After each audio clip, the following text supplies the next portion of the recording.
Hello my friends, welcome back once again students. आज हमारे साथ एक बहुत ही खास गेस्ट जुड़े हैं, अनुस्मिता, जिन्होंने सीयूईटी एग्जाम 2025 क्वालिफाई किया है फिजिक्स में। तो सबसे पहले अनुस्मिता, आपका बहुत बहुत स्वागत है हमारे प्लेटफॉर्म पे। Thank you. बहुत सारे स्टूडेंट्स इंटरव्यू के माध्यम से आपको देख रहे हैं, आपको समझ रहे हैं, आपकी प्रिपरेशन के बारे में जानना चाहते हैं। So I would like to introduce yourself first. I am Anushmita Mishra. I came from Manbazar, Purulia. Right, तो हमारे व्यूवर्स को बताइए, आपकी प्रिपरेशन आपने कब स्टार्ट की सीयूईटी का, कितने महीने का स्पैन रहा, इसके बारे में ज़रा बताइए डिटेल में। मैंने जब से ऑनर्स शुरू हुआ था उसका और सीयूईटी, पीजी, जैम इस सभी का कोर सिलेबस जो है लगभग सेम ही है। हम्म। इसलिए उसके साथ ही वो सब ठीक ठाक से पढ़ रही थी। और लास्ट के जैम और सीयूईटी पीजी का भी सिलेबस पूरा ही सेम है, तो इसीलिए उसके लिए भी प्रिपेयर कर रही थी और साथ ही साथ क्वेश्चन भी प्रैक्टिस कर रही थी। और जैम होने के बाद मैंने लास्ट 1 मंथ पे पूरा जो पीवाईक्यूज होते थे वो सब सेशंस होते थे यूट्यूब पर अवेलेबल, उससे मैं बहुत सारी प्रैक्टिस की थी। और मुझे जो जो जगह पे दिक्कत थी वो सब जगह मैं नोट करती थी और वो सब मैं बाद में थ्योरी भी पढ़ लेती थी। राइट, तो सो हमारे व्यूवर्स को बताइए, आपके स्टडी रूटीन कैसा था, कितने घंटे आप स्पेंड करते थे रिवीजन के लिए, कितना घंटा प्रैक्टिस करते थी, इसके बारे में ज़रा बताइए।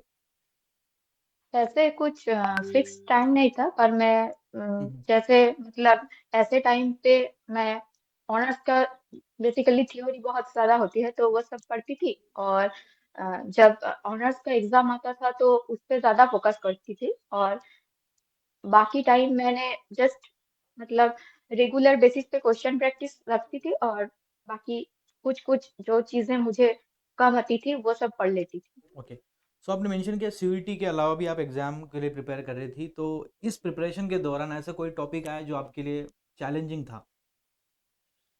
सीयूईटी का पीजी का जो मतलब एक्यूरेसी बहुत मैटर करती है और स्पीड, तो वो सब मैंने मतलब फॉर्मूला वो सब लिख लिख कर प्रैक्टिस किया, ओके, तो उससे सो बहुत हेल्प हुई। Alright alright, so my next question for you, हमारे व्यूवर्स को बताइए, ऐसा कोई सब्जेक्ट जो आपके फेवरेट था और एग्जाम में उससे क्वेश्चन भी ज़्यादा आए थे सीयूईटी एग्जाम में, फेवरेट टॉपिक। मतलब करती थी वो मुझे मतलब मैथमेटिकल फिजिक्स अच्छा लगता है, ओके। ईएमटी अच्छा लगता है और सॉलिड स्टेट फिजिक्स वो सबसे क्वेश्चन आई थी। Okay. Mathematical physics solid state से तो आई थी, तो ओके, सो अच्छा हमारे व्यूवर्स लगा। को बताइए, आपने मॉक टेस्ट वगैरह लगाए थे एग्जाम से पहले, और कितने लगाए थे, और कैसे अप्रोच था मॉक टेस्ट लगाने का आपका। मॉक टेस्ट मतलब मैं वैसे नहीं दी थी, पर जो पीवाईक्यूज होते थे वो मैंने ईयर वाइज डाउनलोड किए थे और वो मैं मतलब टाइम देखकर प्रैक्टिस करती थी ओके, क्या एग्जाम मतलब जैसे।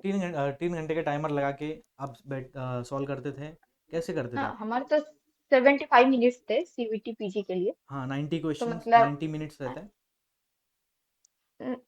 तो इसीलिए मैं वो सभी जो होते थे वो सब करती थी और जैम के द्वारा मैंने प्रैक्टिस की थे ओके, जैम के कुछ। प्रैक्टिस, तो क्या डिफरेंट लगता है, कितना एक्स्ट्रा एफर्ट डालना पड़ता है, बिकॉज टॉपिक्स कुछ अलग होंगे जैम में और सीयूईटी में, तो क्या एक्स्ट्रा मेहनत आपने किया सीयूईटी के लिए, इसके बारे में बताइए। एक्स्ट्रा मेहनत मतलब सीवीटी पीजी में जैसे फॉर्मूला बहुत ज्यादा आते थे, हम्म। फॉर्मूला बेस्ड क्वेश्चंस, तो इसीलिए फॉर्मूला मैंने डेली कुछ एक टॉपिक चूज करती थी और उसके फॉर्मूला जो है वो मैं रिवाइज करती थी।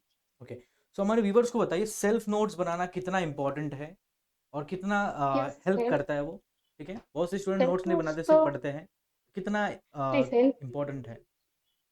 सेल्फ नोट्स तो बहुत जरूरी है कि आप जब खुद से लिखते हैं तो वो आपके दिमाग में बहुत ज्यादा अच्छे से बैठती है, तो इसलिए और वो उस टाइम पे ज्यादा क्लिक करते हैं। या जब आप खुद देख लेते हैं वो तो मुझे लगता है कि मैं कर लूंगी, पर वो उस टाइम पे नहीं होता। पर आप जब लिख के प्रैक्टिस करोगे तो वो ज्यादा मुझे लगता है हेल्पफुल होता है।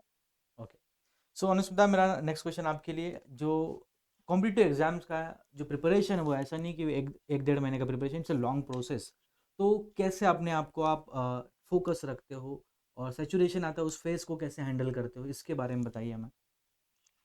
हाँ, कभी कभी ऐसा लगता है, मतलब जैसे जैम हुआ तो लग रहा है कि ये तो हो गया, चलो हम्म। अब कहीं टाइम लगता है, चलो अब थोड़ा ब्रेक ले लेती हूँ। कहीं टाइम कुछ ज्यादा भी हो जाता था, हम्म। पर वो समय मुझे रिमाइंड देना पड़ता था खुद को हुँ, हुँ। कि अब नहीं, अब नजदीक एग्जाम आ रहा है, मुझे करना चाहिए।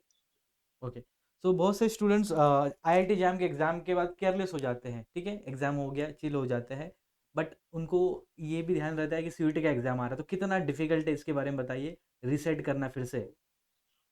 मतलब जैसे जो लोग फर्दर स्टडीज करना चाहते हैं उसके लिए तो उन लोगों को तो पढ़ना पड़ेगा ही। तो हुँ, हुँ। जब आप मतलब जोन आउट हो जाते हो तो वो फिर से आपको वही पोजीशन पे लाना थोड़ा मुश्किल हो जाता है। तो मुझे लगता है खुद को उस प्रोसेस पे रखना बहुत जरूरी है ताकि वो खुद के लिए भी हेल्पफुल हो और फर्दर स्टडीज के लिए भी।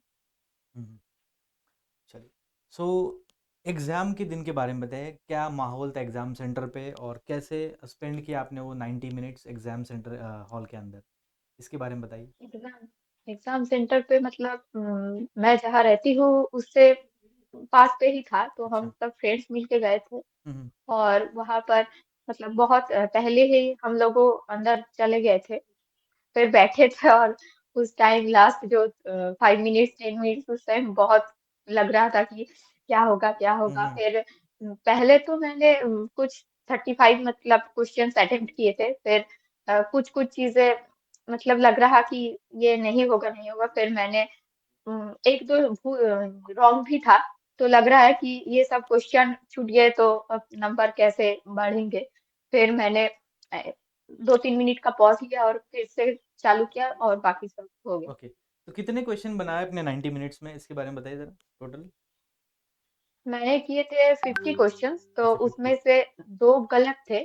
तो हुँ, हुँ। मुझे लगा मैंने अटेम्प्ट किए थे हुँ, इसलिए हुँ। कि उसका नंबर मिलेगा, पर नहीं मिला और ओके। उसमें से मेरा 5 गलत हुआ।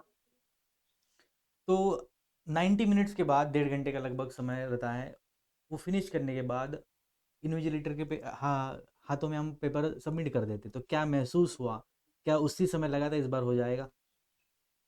हाँ, वो मतलब मैंने ज्यादा नेगेटिव मार्किंग का बात है जहाँ, इसीलिए मैंने ज्यादा अटेम्प्ट नहीं किए थे। और मतलब पता था कि मैं इस हद तक नंबर स्कोर कर लूंगी। ऑलराइट। सो बहुत अच्छा लगा अनुप्रिया आपसे बात करके। आशा करता हूँ सभी स्टूडेंट्स भी इस इंटरव्यू से कुछ सीख लेंगे और इसको इनकलकेट करेंगे अपनी प्रिपरेशन जर्नी में। Thank you so much for your valuable time and I wish you all the best for all your future endeavours. Thank you. Thank you so much.